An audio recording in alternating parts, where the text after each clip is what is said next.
ప్రియులారా, దేవుని వాక్యం నుండి మనం చదువుకుందాం. యెషయా గ్రంథము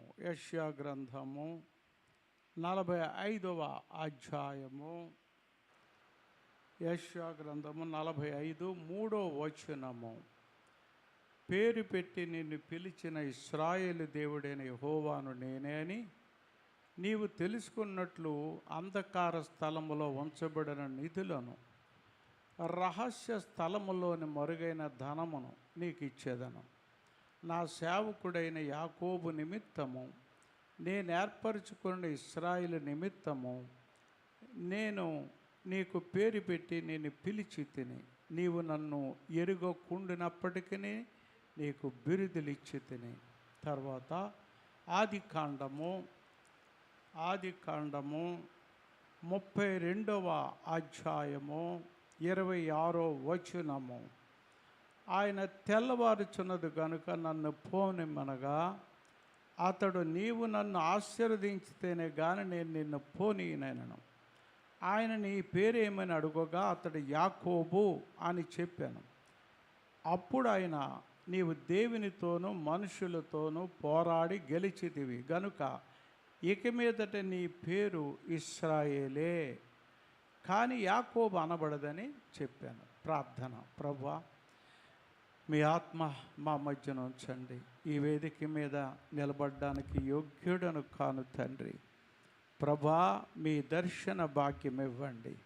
మీ ఆత్మ నా మీద, బిడ్డల మీద ప్రభు ఉంచి దర్శించి ఆత్మనేత్రాలు తెరవండి. యేసు నామమును బట్టి అడుగుచున్నాము తండ్రి, ఆమేన్. ప్రియులారా, ఈ ఆది కాండ 32వ అధ్యాయంలో యాకోబు మరి అబద్ధమాడి మోసం చేసి, మరి తండ్రి కళ్ళు గుడ్డివని తెలిసి మోసము చేసి, ఆఖరికి ఆ అన్నగారి యొక్క జ్యేష్ఠ ఆశీర్వాదాలన్నీ కూడా దొంగిలించి పారిపోతాడు.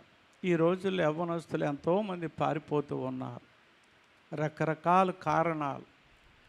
అమ్మ కోరిక తీర్చలేదనో, లేకపోతే నేను ప్రేమించిన అమ్మాయిని పెళ్లి చేయలేదనో, లేకపోతే వారి జీవితంలో దేవుని తల్లిదండ్రులు చెప్పిన మాట వినకో ఏదో రకంగా పారిపోతూ ఉంటారు. నేను కూడా ఇంట్లో నుంచి వెళ్ళిపోయిన దినాలు ఉన్నాయి. ఇంటికి 2-3 దినాలు కనబడేవాడిని కాదు.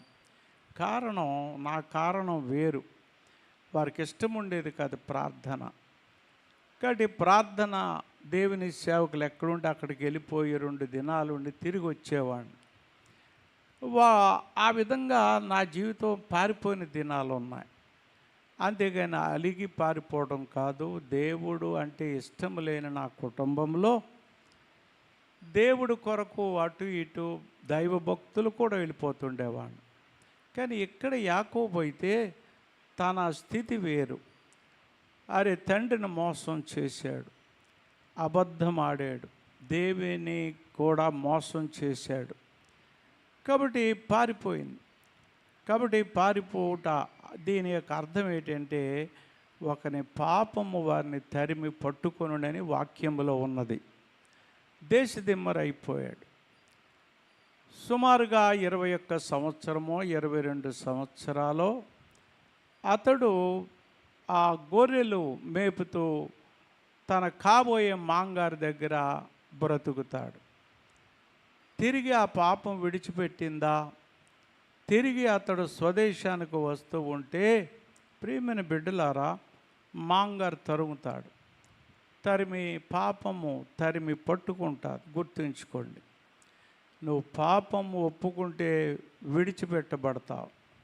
నువ్వు పాపం ఒప్పుకోకపోతే అది నిన్ను తరిమి తరిమి తరిమి పట్టుకుంటారు. అందుకనే అతిక్రమములు దాచిపెట్టేవాడు వర్ధిల్లడు, వాటిని ఒప్పుకొని విడిచిపెట్టేవాడు కనికరింపబడతాడు. ఇది బైబిల్లో ప్రాథమిక ముఖ్యమైన సూత్రం. నేనేదో అబద్ధం ఆడేసాను, నువ్వు పర్లేదులే ఎవరు చూడలేదంటే రేపు పొద్దున్న అది నేను కాటు వేస్తాను. అది ఒప్పుకోవాలి, యథార్థంగా ఒప్పుకోవాలి.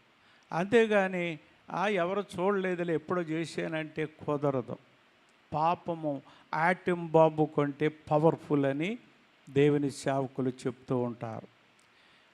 70 సంవత్సరాలైనా ఆటం బాంబు ఇప్పటికీ నాగాసాకి, హిరోషిమాలో కుష్టి వ్యాధులు, కుంటివారు పుడుతున్నారు. 70 సంవత్సరాల పైన అయింది అక్కడ atom bomb. America little boy అని పేరు పెట్టి ప్రయోగించారు. లక్షలాది మంది చచ్చిపోయారు. కానీ ఈ పాపం అనే ఆటం బాంబు ఉంది చూసారా, అది ఆదాము నుండి తరతరాలు ప్రవహిస్తూనే ఉంది, ప్రవహిస్తూ ఉంటారు. ఈ ఆటం బాంబుకి విరుగుడు ఒక్కటే, కల్వరి శిలువ. నీ వెళ్ళి పశ్చాత్తాపడాలి. 1968లో ఏడ్చాను 8 గంటలు. నేను చేసిన మోసాలు, అక్రమాలు దేవుడు విడిపించాడు. అలా నీవు కన్నీరు కార్చపోతే ఆ పాపము నిన్ను పట్టుకుంటా. తండ్రి చూడకపోవచ్చు, తల్లి చూడకపోవచ్చు, దేవుని సేవకులు నిన్ను చూడకపోవచ్చు, కానీ పరము నుండి దేవుడు చూస్తున్నాడు. నేను నా నాన్న దగ్గరే అబద్ధం ఆడాను అనుకుంటారు. జాగ్రత్త, అమ్మ నాన్న దగ్గరే ఆడాను అనుకున్న పరమునున్న దేవుని దగ్గర ఆడావు. ఆఖరి తరిమి వేయబడి తిరిగి వస్తుంటే మాంగారు తరుముతారు. ఇతని పాపం అంతటితో ఆగిందా? ఆ అన్నగారు ఎదురుగా వస్తుంటాడు సైన్యం వేసుకొని. ఏసావు, రే నా ఆశీర్వాదాలన్నీ దొంగిలించావు కదరా అని చంపేయడానికి సైన్యంతో వస్తుంటాడు. వస్తూ ఉంటే ఇక నా పని అయిపోయింది అనుకొని అప్పుడు దేవుడి దగ్గర మోకరించి పోరాడాడు. ప్రభువా నన్ను కనికరించవా అని. ప్రభు కనికరించడానికి ఒక మార్గం ఉందండి. ప్రభు ఇక్కడ అంటున్నాడు కనికరించే ముందు 26వ వచనం, ఆయన తెల్లవారుచున్నది గనుక నన్ను పోనివ్వయా నేను పోతానన్నాడు. ప్రభువా ఈ అపాయం నుంచి తప్పించు తప్పించు తప్పించు పోరాడుతున్నాడు. దేవుడు ఒప్పుకోవట్లే, పోనీ నాకు నేను వెళ్ళిపోతాను అంటున్నాడు. అప్పుడు అంటాడు, నీవు నన్ను ఆశీర్వదిస్తే కానీ నేను నిన్ను విడవను. ఆశీర్వాదం లేదండి. గొర్రెలు ఉన్నాయి, మేకలు ఉన్నాయి, మందలు ఉన్నాయి, కోట్లాది ఆస్తి, కానీ మనసు శాంతి లేదు. జాగ్రత్త, నీకు అన్నీ ఉండొచ్చు, మనశ్శాంతి లేకపోతే ఏమీ లేనట్టే. ఆ దారంటా పోతున్న ఒక బెగ్గరకుండే శాంతి నీకు లేదంటే అతనికంటే హీనుడవు. కారణము పాపము దాచావు, ఒప్పుకోవడానికి ఇష్టం లేదు. ఒక అబద్ధం ఆడి తప్పించుకుంటావు, మళ్ళీ తప్పించుకుంటూ 100 అబద్ధాలు ఆడాలి. అలాగ అబద్ధాలను ఇచ్చిన కట్టుకుంటావు, నాశనం అయిపోతావు. ఇతను బతుకంతే, ఏదేదో చెప్పాడు. ఆఖరికి తిరిగి వస్తూ ఉంటే ఆ అన్నగారు ఎదురయ్యారు. రే నాకు ఆశీర్వాదాలు దొంగిలించావని సైన్యం తీసుకొని చంపడానికి వస్తున్నాడు. ఎదురెళ్తే అతని చేతుల్లో చచ్చిపోతాను. వెనకాల మాంగారు ఎందుకు వచ్చింది ప్రభు, నీ చేతుల్లో చేస్తే బాగుండని అక్కడ పోరాడాడు. అప్పుడు అడిగాడు, సరే ఆశీర్వదిస్తాను, కానీ కండిషన్ ఒకటి ఉంది. ఆశీర్వాదాలు బైబిల్లో కండిషన్ లేని, షరతులు లేని ఆశీర్వాదాలు ఉండవు. ప్రతి దానికి ఆశీర్వాదానికి ఒక కండిషన్ పెడతాడు. సరే ఆశీర్వదిస్తాను, ఎందుకు నీ పేరేంటి అన్నాడు. నీ పేరు ఏంటి? అప్పుడు చెప్పాడు యాకోబు. మరి మీ నాన్నతో ఏం చెప్పావయ్యా? ఏం చెప్పావు నాన్నతో? ఏంటి నాన్న, ఏంటి నువ్వు అలా మాట్లాడితే కళ్ళు కనబట్టలేదు, నేనే ఏసావుని అన్నావా? యాకోబు ఈయన, కానీ తండ్రి కళ్ళు ఏంటి కనబట్టలేదు. తండ్రి అక్కడికి అన్నాడు, రే స్వరం చూస్తే యాకోబులో ఉంది, శరీరం తడుముతుంటే ఏసావులో ఉంది, ఏంట్రా నాన్న నీ కళ్ళే కాదు సౌండ్ కూడా పోయిందన్నాడు. అబద్ధాలే. జాగ్రత్త యవ్వనస్తులారా, పెద్దలారా, పిన్నలారా, ఒక్క అబద్ధం చాలు నేను పట్టుకోండి, నీ జీవితం ధ్వంసం చేస్తాను. చావలసినోడే, అవతల అన్నగారి చేతిలో లేక వెనకాల మాంగారి చేతిలో చావలసినోడు. చెప్పు ఇప్పటికైనా నీ పాపం. యాకోబునయ్యా మోసగాడు, అన్న నువ్వెవరు అని నువ్వు అడిగాడు నాన్న. అడిగితే నేను ఏసావునన్నాను, కానీ యాకోబు. హృదయ పేరు అడుగుతున్నాను, నీ పేరేంటి? ఈ ఉదయకాలం నీ పేరేంటి? అబద్ధమా? మా ఇంట్లో చిన్నప్పుడు ఒక అతను పని చేసేవాడు మా ఇంట్లో. ఆ చక్కగా అన్ని విషయాల్లో మాకు సహాయంగా ఉండేవాడు. అతని పేరేంటి అనుకున్నారు? అబద్ధం. మేము అనేవాళ్ళు అబద్ధం అబద్ధం పిలుస్తుంది మా అమ్మగారు అనేవాడు, పరిగెట్టుకు వచ్చేవాడు. పేరే అబద్ధం. మంచిది, చిన్నప్పటి నుంచి అబద్ధాలు ఆడడం అలవాటు, ఆ పేరు పెట్టేశారు. పర్లేదు, అబద్ధం ఆడినా ఒక అందం ఉంది. నువ్వు సత్యం అని పెట్టుకొని, సౌందర్యాన్ని పెట్టుకొని, పరిశుద్ధతని పెట్టుకొని అబద్ధం ఆడితే దేవుడు లెక్క అడుగు. దేవుడు లెక్క. నీ అంతరంగ పేరేంటి? అది నీ అంతరంగ పేరేంటి? ఇంటి వెనకాల ఇంకొక అమ్మాయి ఉండేది, ఆమె పేరు కొవ్వొత్తు. మరి ఎందుకు పెట్టారో నాకు తెలియదు. ఏమండి, ఎందుకు పెట్టారో నాకు తెలియదు. కొవ్వొత్తు అని పిలిచేవాళ్ళం. రకరకాల పేర్లు. దేవుడు అడుగుతాడు, నీ పేరేంటి? నా పేరు సౌందర్య. అది కాదు, నీ అంతరంగ పేరేంటి? నీ లోనుండే పేరేంటి? ఈయన ఎప్పుడైతే పేరు చెప్పాడో దేవుడు ఆశీర్వదించాడు. గుర్తుంచుకోండి, నీ అసలు పేరు చెప్పు, నీ అంతరంగ పేరు చెప్పు. నువ్వు అబద్ధం ఆడితే అబద్ధం అని పెట్టుకో. నీ యొక్క జీవితంలో ఒకవేళ అపవిత్రంగా ఉంటే అపవిత్ర స్త్రీ అని పెట్టుకో. ఏంటి, చివరిలో ఏదో కొంచెం నాజుగ్గా స్త్రీ అని తగిలిస్తారు. స్త్రీ అని ఒక పెద్ద ప్రపంచ ధనవంతుల్లో ఒక ధనవంతుడు మన భారతదేశం. ఆమె నాట్యం చేయడం చాలా అలవాటు. అందగత్తే. ఆమె పెద్ద డబ్బు ఉన్నది కాదు. ఈయన ఒక నాట్యంలో ఆమెను చూసి పెళ్లి చేసుకున్నాడు. పెళ్లి చేసుకొని చక్కగా ఇంట్లో నాట్యం ఆడొచ్చు భర్త ముందు, ఏదో చక్కగా జీవిస్తున్నారు. ఈమెకు ఉండే వీక్నెస్ ఏంటి? ఎక్కడో ఫంక్షన్కి వెళ్ళేది. ఫంక్షన్కి వెళ్తే ఆ ఫంక్షన్లో ఎవడైనా మగవాడు ఏంటి మంచి కోటీశ్వరుడు కనబడితే వెళ్ళిపోవడం, కౌగులించుకోవటం. ఇదేంటిది? అది ఆ పేరు వీక్నెస్ ఆమెది. అంటే ఇతనేం చేసేవాడు, ఎవరినైతే కౌగులించుకుందో ఆడిని అక్కడి నుంచి తోలేసేవాడు ఫారెన్. ఏదో కారణం అంటే ఇతని చేతిలో పెద్దోళ్ళు ఉన్నారు, పెద్ద మంత్రులు ఉన్నారు. ఇగో ఒరే, మీ ఆవిడ తప్పు చేస్తే ఆడిని దూరపరచడం ఏంటంటే, లేదు ఈమె ఒకవేళ ఆమె కూడా వెళ్ళిపోద్దేమో, ఆడిని తోసేయండి అంటే ఫారెన్ పంపించాడు. ఇలాగ ఇద్దరు ముగ్గురు వాళ్ళని చరిత్ర లేకుండా చేసాడు. ఎవరో ఈ కోటీశ్వరుడు. ఏంటి వీక్నెస్? ఎవడు పడతాడు అంటే అపవిత్ర స్త్రీ అని పెట్టాలా?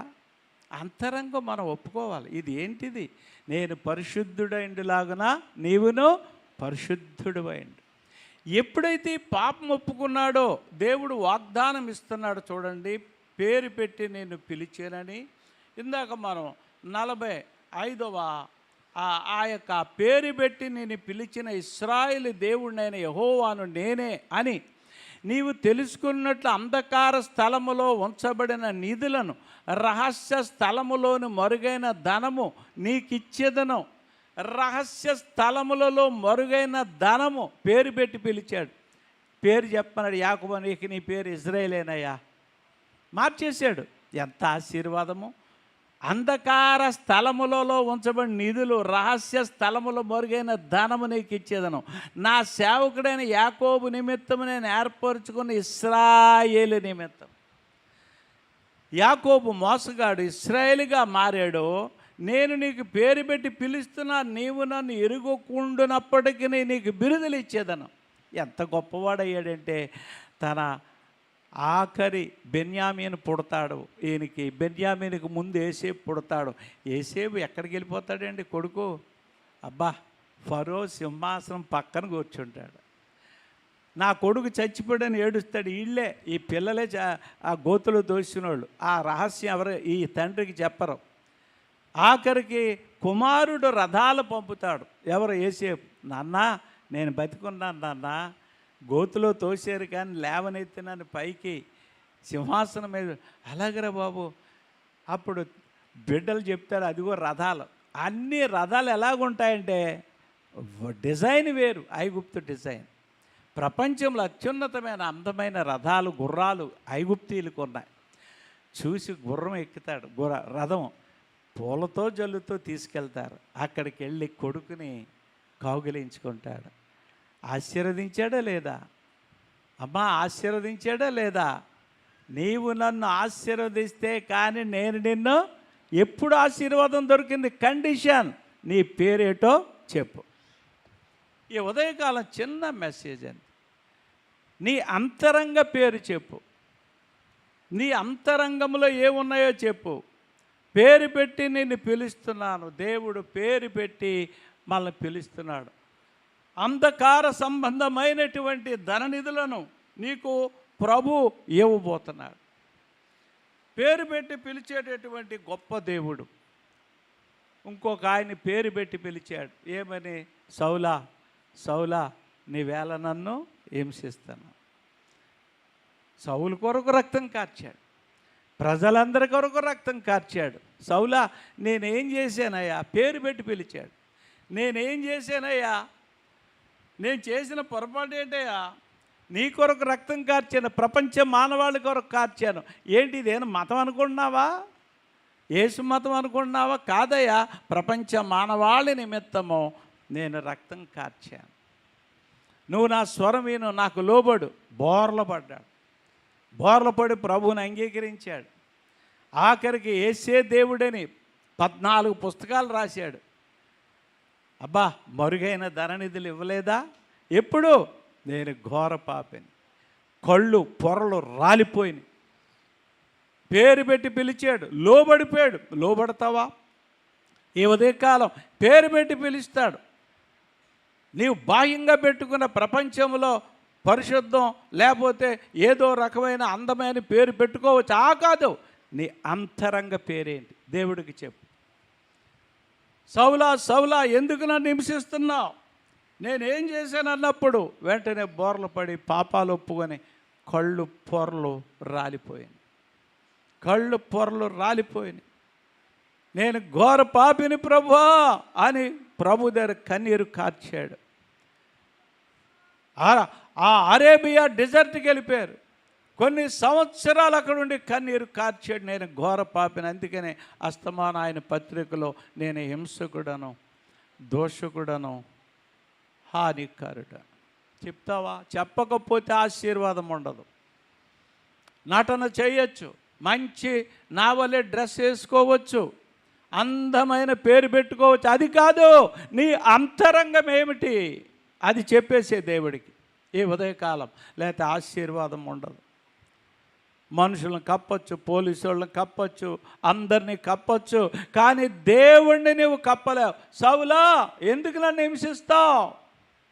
ఎందుకు నన్ను హింసిస్తావు? ఒప్పుకున్నాడు. నేను హింసకుడినయ్యా, దోషకుడినయ్యా, హానికరుణ్ణయ్యా అని కన్నీళ్ళు కారిస్తే 14 పుస్తకాలు రాసి 2వ క్రీస్తు ప్రభువుగా ప్రపంచ ప్రఖ్యాతికి ఎక్కేశాడు. మరుగైన ధననిధులు నీకు ఇస్తాడు. నీవు చెప్పలేదా? పాపం ఒప్పుకోలేదా? నీ అసలు పేరు చెప్పలేదా? నీ బ్రతికేట చెప్పలేదా? ఆశీర్వాదం రాదు. ఆశీర్వాదం రాదు. మన జీవితంలో మనం ఎలాగున్నాం? సౌలా సౌలా నీవేళ నన్ను హింసిస్తావు. యేసన్న మాట్లాడే దేవుడు. ఒక ఆయన జాషువా డానియేల్ గారు మంచి పవర్ఫుల్ స్పీకర్, దేవుని ఆత్మతో ప్రకటిస్తారు. ఆయన వాక్యం చెప్తుండే ఒక కమ్యూనిస్ట్ వచ్చాడు, అమృతరావు అని. ఇలాంటి పట్టుకోవాలి నేను. దేవుడు ఎక్కడున్నాడు? లేడని ఇతనితో వాదించి నేను గెలిచి ఇతను కమ్యూనిస్ట్గా మారుస్తానని సభకు వచ్చాడు. ఇలాగ వెనకాల కూర్చున్నాడు. అంతా అయిపోయింది. దగ్గరికి వచ్చాడు. ఏవండి, ఈయన ఎక్కడో పరిచయం. నేను ఫలానా అమృతరావు. ఏంటి అమృతరావు, బాగున్నావా? బాగున్నానండి, మీతో మాట్లాడడానికి. ఏం మాట్లాడదా? దేవుడు లేడండి అని దేవుడు లేని దాని మీద కొన్ని మాటలు చెప్పాడు. లేదే ఉన్నాడే, ఉంటే నాకు చూపి. మాట్లాడతాడా అన్నాడు జాషువా డానియేల్ గారు. మాట్లాడతాడు దేవుడు. ఊరుకోండి, ఏం మాట్లాడతాడా? మాట్లాడమనండి అన్నాడు. అయితే నువ్వు అక్కడికి వెళ్ళి ప్రార్థన చేయి, నేను ఇక్కడ ప్రార్థన చేస్తాను. ఆయన అక్కడ ప్రార్థన చేస్తున్నాడు, జోగారు ఇక్కడ చేస్తారు. ప్రభు మాట్లాడు మాట్లాడు మాట్లాడు. కొద్ది క్షణాలు అయిన తర్వాత ఒక స్వరం అతనికి వినబడుతుంది. ఓ ఈ నరహంతకుడా అన్న. కళ్ళు తెరిస్తే ఎవరు లేరు. అంత దూరంలో జాషువా డానియేల్ గారు ప్రార్థన చేసుకుంటున్నారు. ఎవడు లేడు. నరహంతకుడా మళ్ళీ కళ్ళు మూసుకున్నాడు. ఓ ఈ నరహంతకుడా, స్పష్టమైన స్వరం అండి. అడిలెత్తిపోయాడు. ఈయన దగ్గరికి వచ్చి, ఏంటండి ఓ ఈ నరహంతకుడా, మీరేమైనా పిలిచారు? లేదు లేదు నేనేం పిలవలేదు. మరి ఏంటి స్వరం అన్నారు. ఎప్పుడైనా ఎవరినైనా పొడవడానికి ప్రయత్నించావా, పొడిచావా అని అడిగారు. అయ్యి బాబా పెద్ద పటాస్కత్తు నూరేనండి చంపేద్దామని. అందుకే నరహంతకుడా అంటున్నా. పడిపోయాడు కింద, గిజగిజలాడాడు, ఒప్పుకున్నాడు. యేసే దేవుడని సాక్షిగా బ్రతికాడు. ఆయన నేను చూశాను. దేవుడు మాట్లాడే దేవుడు. నరహంతకుడా అన్నాడు దేవుడు. నీ పేరేంటి? మన జీవితంలో ఏ పేరు పెట్టుకున్నాం? ఇక్కడ సౌలు హింసకుడు, దోషకుడు, హానికరుడు. అతని పేరు హింసకుడు, అతని పేరు హానికరుడు, అతని పేరు దోషకుడు అని చెప్పుకుంటున్నాడు. నా పేరే దోషకుడు, హింసకుడు. ఎవరినైనా హింసించావా? భార్యను కొట్టావా? హింసశ్రీ అని పెట్టుకో. పైకి ఏదో పేరు ఉండవు, చక్కటి పేరు. అది కాదు హింస. నీ భర్తను హింసించావా? హింస. ఆ పేరు పెట్టుకో. ఆ పేరు చెప్పేసేయ్. నాయనా ఏంటి నా బతుకను, దేవుడు విడిపించేస్తాడు. ఏ సన్న స్వరమన్నా నీవెప్పుడైనా విన్నావా? ఏ సన్న స్వరమన్నా సౌలా నల్నెలా హింసింతు చాలించు మన స్వరము. సౌలాదిపునంతా సంధించగానే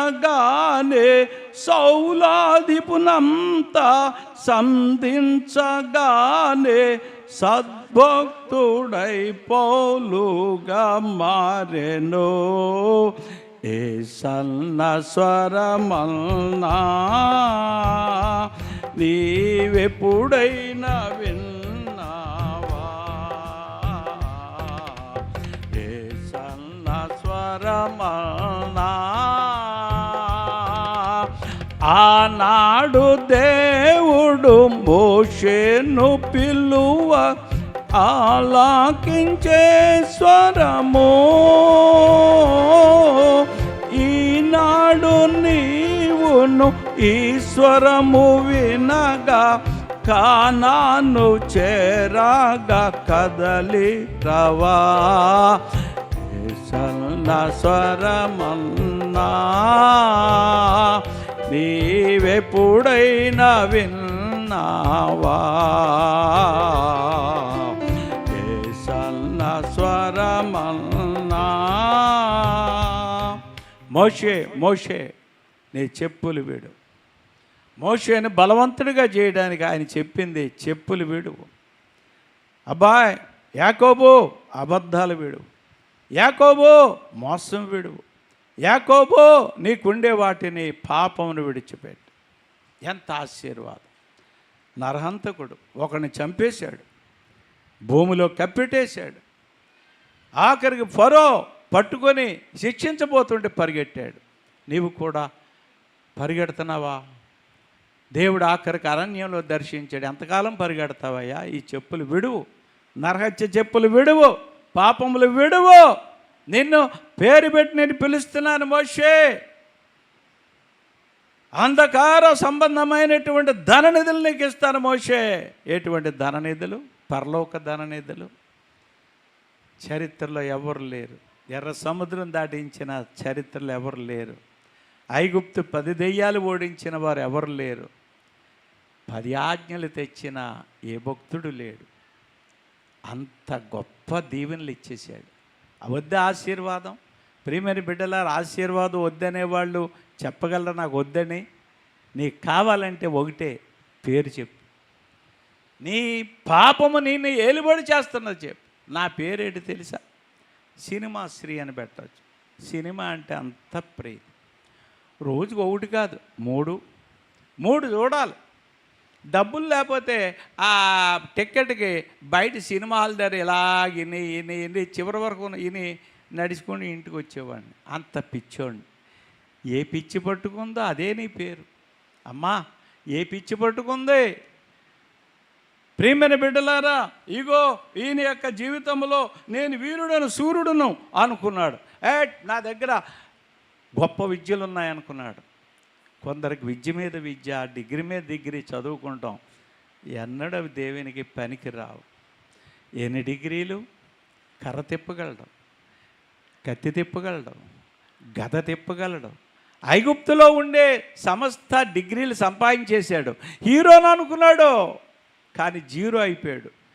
తరిమివేయబడ్డాడు తన నరహత్య వలన. తన ప్రజలను కాపాడదాం అనుకున్నాడు తన డిగ్రీలతో. కాపాడలేవు. నీవు జీరో అన్నంత వరకు హీరో అవ్వలేవు. అరణ్యాల్లో పెట్టాడు. అబ్బాయి నువ్వు ఇప్పుడు ఏంటన్నాడు. బాబు రావయ్యా, ఐగుప్తు తీసుకెళ్తాను, అక్కడ ప్రజలు. బాబోయ్ నేను రానయ్యా, నేను ఎంత మాత్రం వాడును, ఐ యామ్ నథింగ్ అంటాడు ఇంగ్లీష్లో. మోషే ఐ యామ్ నథింగ్, నేను zero zero zero. Yes, zero అన్నవాడు కావాలి. హీరో అన్నవాడిని వాడుకోడు. నువ్వు హీరోవా? జీరోవి. నువ్వు నేను మహా జీరో అని, పెద్ద జీరో అని. 1 కాదు 2 3 ఎన్ని జీరోలు పెడతారో పెట్టండి, అంత జీరో అది. అప్పుడే వాడుకుంటాడు. లేదు ప్రభు, నేను పాపిని, నేను హింసకుడను, దోషకుడను, హానికరుని అంటుంటే ఆయన వాడుకుని 14 పుస్తకాలు రాయించి ప్రపంచాన్ని ఇప్పుడు ఆ పత్రికలు ధ్యానించలేక తలకిందులైపోతున్నారు. నీ జీవితం అలా ఉండిపోవడానికి కారణం నీ పేరేంటో చెప్పడం లేదు.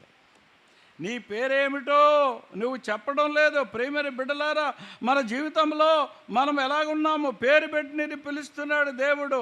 లూకాసు వార్త 12వ అధ్యాయంలో 20వ వచనంలో ఒక ఆయన్ని చక్కటి పేరు పెట్టాడు. ఏం పేరండి అది? వెర్రివాడా. ఏం పేరండి? వెర్రివాడా. ధనవంతుడు ఉన్నాడు. 12వ అధ్యాయం మీరు చదువుకోండి ఇంటికి వెళ్ళి. ధనవంతుడు ఓ కొట్లన్నీ నింపేశాడు. డబ్బు ఉంది, ధాన్యం ఉంది, ఆహారం ఉంది. ఇగో నీ జీవితాంతకాలం తిను, హ్యాపీగా ఉండు అని తన ఆత్మతో చెప్పుకున్నాడు. తినము, త్రాగము, సంతోషించము అంటున్నాడు. దేవుడు ఆ రాత్రి వచ్చాడు. ఆ రాత్రి వచ్చి అంటున్నాడు, ఏమని అంటున్నాడండి? ఆయన పేరు ఒకవేళ ఏ గొప్ప పేరు పెట్టుకున్నాడు అనుకో, రిలయన్స్ పేరు పెట్టుకున్నాడు అనుకో, రిలయన్స్ అని పిలిచాడా? కోట్లాది ఆస్తులు ఉన్నాయి కదా, రిలయన్స్, అదాని, అంబానీ. ఆ పేరుగా దేవుడి దగ్గర పేరు ఉంటుంది. ఈ పిచ్చోడితో, ఈ ధనవంతుడితో అన్నాడు, ఓయి వెర్రివాడా. ఏమన్నాడండి? ఓయి వెర్రివాడా. చూసారా ఏం పేరండి ఆడి పేరు? వెర్రోడా. అంటే డబ్బు పిచ్చి పట్టిందిరా నీకు, వెర్రోడా. ఏంటి ఒక్కొక్క పిచ్చి పడుతుంది. ఒకడట 100 మందిని పాడు చేశాడట స్త్రీలని. ఆ ఏటో పెద్ద డిగ్రీ అనుకున్నాడు. ఆ నాశనం అయిపోతాడు. ఎవరైతే శరీరాన్ని పాడు చేశారో దేవుడు వాడిని పాడు చేయనన్నది వాక్యం. శరీరంతో ఆటలాడకూడదు, జాగ్రత్త. ఇది అగ్ని, ఇది అగ్ని. బహు జాగ్రత్తగా ఉండాలి. యవనస్తులారా, మీరు పెళ్లి కాకముందు ఏ స్త్రీని ముట్టకూడదు, ఏ పురుషుని ముట్టకూడదు. ముట్టావో అగ్ని ఉంటుంది నీ జీవితంలో. జాగ్రత్త. ఏంటో అనుకుంటున్నాం, జాగ్రత్త. నా జీవితంలో ఇప్పటికీ పశ్చాత్తాపడతాను. బలిపీఠం మీద నన్ను నేను ఒప్పుకుంటాను. ఒక్క అంశంలో జారుడునై జీవించాను. ఇప్పటికీ ఏడుస్తాను. ఎందుకు చేశాను ఆ పని? ఏడుస్తానండి. పశ్చాత్తాపడదు. ఏదో ఘనంగా చెప్పుకోకూడదు. జాగ్రత్త. కాటేస్తుంది. అందుకనే కాపాడబడుతున్నాను. నీకు భయం లేదు, నీ జీవితంలో భయం లేదు. అశోక టాకీస్ దగ్గర మాకు చిన్న సెంటర్ ఉండేది. అక్కడ ఒక రియల్ విషయం జరిగింది. అదేంటంటే పెళ్ళయింది, హ్యాపీగా ఉంటున్నారు. హ్యాపీగా ఉంటే వీడేం చేశాడు, ఇంకొక ఆమెతో కనెక్షన్ పెట్టుకున్నాడు. ఇంకొక ఆమెతో రోజు గొడవే, ఇంట్లో గొడవే, రోజు గొడవ ఇంట్లోనే. నువ్వు అలా ఆ ఆమెతో తిరుగుతున్నావు, నా ఇష్టం. నీ ఇష్టమా? నీ భార్యను విడిచిపెట్టి వేరొకరితో ఉంటావు, నీ ఇష్టమా? అలాంటప్పుడు స్త్రీలు తిరగొచ్చా? అబ్బాయి స్త్రీలు కాదట. అలాగని స్త్రీలు స్వాతంత్రం, నువ్వు వెళ్తున్నావురా నేను వెళ్తాను. జ్ఞానము గల స్త్రీ ఏమని ఉందండి? కుటుంబాన్ని కట్టుకుంటారు. చెయ్యి, వాడు వెళ్తే వాడి కొరకు ప్రార్థన చేయండి, ఆడు వెళ్తున్నాడు నేను వెళ్తామన్నా. వీళ్ళిద్దరి మధ్య పోరాటంలో ఈ గొడవ ఎక్కువైపోతుంది. భరించలేక ఈ అమ్మాయి ఏం చేసిందంటే నిప్పంటించేసుకుంది. నిప్పంటి ఇల్లు కాలుతుంది. ఆడు రక్షించడానికి భార్యను వచ్చాడు, ఆడు కాలిపోయాడు, ఇద్దరు కాలిపోయారు, బూడిదైపోయారు. పాపం నేను తరిమి పట్టుకుంటాను. ఏంటనుకుంటున్నారు? నీ పేరేంటి? ఎంతమందితో మనం అపవిత్రంగా ఉంటున్నాం. కాబట్టి ఇక్కడ మనం చూసినట్లయితే ప్రియమైన బిడ్డలారా, వెర్రోడా, ఏ వెర్రితనం పట్టింది ఈ దినాల్లో? డబ్బు వెర్రితనం, సారాయి వెర్రితనం, తాగలేకపోతే ఉండలేకపోతున్నారు. వద్దురా బాబు, వద్దురా, ఎంతమంది వద్దురా, ప్రార్థన చేయరా, మాట్లాడతాడు. అబ్బే ఆ త్రాగుడే, కూర్చోండి, ఆ త్రాగుడే వారి జీవితంలో వెర్రితనం. కనీసం ఆ త్రాగుడు కొంచెం కూడా తాగపోతే నిద్ర పట్టదట. ఏమి అందరం అలాంటి త్రాగుబోతుల నుంచి వచ్చాం, ప్రభు దర్శనం పొందాం, మారిపోయాం. నీకెందుకు పిచ్చి వెర్రితనమా? వెర్రోడా, ఈ రాత్రి నీ ప్రాణం అడుగుచున్నారయ్యా, వెర్రోడా, ఇది ఎవరిదవుతుందయ్యా? ఒక ధనవంతుడు ఉన్నాడు, ఆడు గ్లాసులు బంగారం, పళ్ళాలు వెండి. ఆఖరికి వాడికి ఒక కూతురు పుట్టిందంట. పుడితే ఆమె పేరు ఏం పెట్టాడు? గోల్డ్ అని పెట్టాడట. ఏమని పెట్టాడండి? గోల్డ్ అంటే బంగారం, ఛాయే బంగారం. అబ్బా ఏమి అందమమ్మా నీది. కొంతకాలం పోయిన తర్వాత రెండో కూతురు పుట్టిన తర్వాత సిల్వర్ అని పెట్టాడు. ఎందుకు? తెలుపు. తెలుపు రంగు వేస్తే కనబడదు ఆమె శరీరం మీద. ఈమె గోల్డ్, ఆమె సిల్వర్. కొంతకాలానికి మూడో కూతురు పుట్టిందంట. నల్ల మకిరి. ఏంటండి? నల్ల పళ్ళు తప్ప ఏం కనబడవు. చెడపుట్టు అని సిన్ అని పేరు పెట్టాడు. ఏం పేరు పెట్టాడు? పాపాత్మురాల, నాకు కడుపును పుట్టావు అన్నారు. సరే ఇడు అలాగే ఎదుగుతున్నాడు. వాళ్ళకి ఆహారంలో లోటు లేదు, ఏమీ లేదు. ఆఖరికి ఎదుగుతూ ప్రియమైన బిడ్డలారా, వీడు చనిపోతూ ఉన్నాడు. చనిపోతూ ఉంటే పెద్ద కూతుర్ని పిలిచాడమ్మా, గోల్డ్ రా అన్నాడట. వచ్చాడట. వస్తే ఆ గోల్డ్ అన్నాడట, అమ్మా నేను వెళ్ళిపోయేటట్టున్నాను, ఎంతో కాలం ఉండను, కొద్ది నిమిషాలు వెళ్ళిపోయి నువ్వు నాకు కూడా రావా అన్నాడట. నాన్న నేను రాకూడదు, ఎలాగా వచ్చాను అలా పోవలసిందే. నీ కూడా గోల్డ్ రాదు, ఏది రాదు నాన్న, డబ్బు రాదు, నేను మట్టికి రాను అన్నదట. అయ్యి బాబు ఎంత ప్రేమించాను, ఇలా మోసం చేసేవేటే అన్నాడట. పక్క తప్పుకుంది. సిల్వర్ని పిలిచాడట. సిల్వరు అది ఎలాగ రానంటుంది. బుద్ధిహీనరు నువ్వన్నా రా అన్నదా. నేను కూడా రాను నాన్న అని పక్క వెళ్ళిపోయిందండి. నల్లగా ఉంది, నేను వస్తాను నాన్న అన్న. చిచి నువ్వు రావడం పెట్టారన్నాడు. లేదు నేను వస్తానని ఆఖరికి సమాధిలో పెట్టినంత వరకు నిద్రపోలేదట. చూడండి, వాక్యం ఉంది ఆ మాట యోబు గ్రంథంలో, చక్కటి మాట, అండర్లైన్ చేసుకోండి అందరూ. యోబు గ్రంథంలో 20 అధ్యాయం 10వ వచనం, 20 అధ్యాయం 10వ వచనం. వారి సంతతి వారు దరిద్రుల దయను వెదకెదరు, వారి చేతులు వారి ఆస్తిని తిరిగి అప్పగించను, వారి ఎముకలలో యవ్వన బలము నిండియుండును కానీ అది వారితో కూడా మంటిలో మంటిలో పండుకొని. అందరూ చెప్పండి, అది వారితో కూడా మంటిలో పండుకొనును. పాపం నీతో కూడా కప్పెట్టట అందరు నిద్రపోతాండి. దయతో ఈ వాక్యం అండర్లైన్ చేయండి ప్లీజ్, బతిమాలుతున్నాను. ఒక ఆయన తాగుడు తాగుతా అలాంటి అలవాటు లేదండి. కిళ్ళు ఏమన్నా నవ్వులతో పెట్టాయా అని ఒకసారి కనబడ్డాడు. ఏంటి? జరదా ఏంటండి అంటారు? అది జరదా కాదు, 10 రూపాయలే ఇక్కడ పెట్టుకుంటా. కైనా. ఏం బ్రదరు? కైనా చాలదండి నీ కిడ్నీలు పాడవడానికి. సారాయి అయినా రైటు, ఇది మహా డేంజరు. కిడ్నీలు, గుండె అంతా మాయమైపోదు. ఉండకూడదు. నిన్ను కప్పెట్టేటంత వరకు అది వారితో కూడా మంటిల్లో పండుకుంటుందండి, చంపేసి. ఎంతమంది చనిపోతున్నారు. గుండాగి జాగ్రత్త.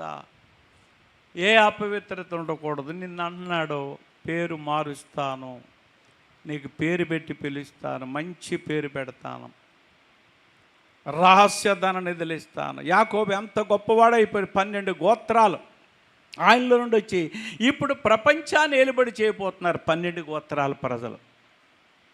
యాకోబు ఇశ్రాయేలుగా మారాడు. నీవు కూడా ఈ దినం మారు. ఇగో దౌర్భాగ్యుణ్ణి, పేరు వెంకటేశ్వరరావు పాతది, కానీ ప్రభు అన్నాడు షడ్రక్ అని పెట్టుకో అన్నాడు. నిజమే, షడ్రక్ అంటే మంటల్లో దేవుడు కాపాడిన పేరు పెట్టాడు. అలాగే నాకు మంటలే, ఏదో మంట, కానీ నన్ను కాల్చదు. సేవలో శ్రమలు బాధలు కాల్చకుండా కాపాడు. నీకు పేరు పెట్టి పిలుస్తాడు. ఎంత ఆశీర్వాదం! బాధలు కష్టాలతో సేవ చేస్తున్నా మోస్తున్న ఆశీర్వాదాలే. దేవుడు నిన్ను పిలుస్తున్నాడు. నీ పేరు చెప్పి, మామూలు తల్లిదండ్రులు పెట్టిన పేరు కాదు, అంతరంగం ఏలుబడి చేస్తాడు.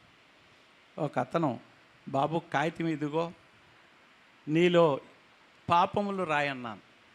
మొదటి నుంచి ఒక 25 రాశాడండి, అన్నీ అబద్ధాలే. దిద్దుకోమన్నాను. ఇంకొక ఆయన రామన్నాను, అన్నీ దొంగతనాలే. ఎవరైనా ఇంటికి వెళ్ళాడు అనుకో, కనీసం ఒక గ్లాస్ అన్నా తేకుండా జోబులో పెడేసి తీసుకొచ్చి, ఏంటి టీ తాగరా అని ఇస్తారు. ఆడి బుద్ధి దొంగతనం. కనీసం హాస్పిటల్ ఎక్కడికి హోటల్కి వెళ్ళాడు అనుకో, టీ తాగేసి కప్పు జోబులో పెట్టుకొస్తాడు. దొంగతనం. ఏదో ఒకటి ఏలుబడి చేస్తాడు. ఒప్పేసుకో. ఆశీర్వాదం, నీకు ఆశీర్వాదం, నీ కుటుంబానికి ఆశీర్వాదం, నీ పిల్లలకి ఆశీర్వాదం. ప్రార్థన చేసుకుందాం.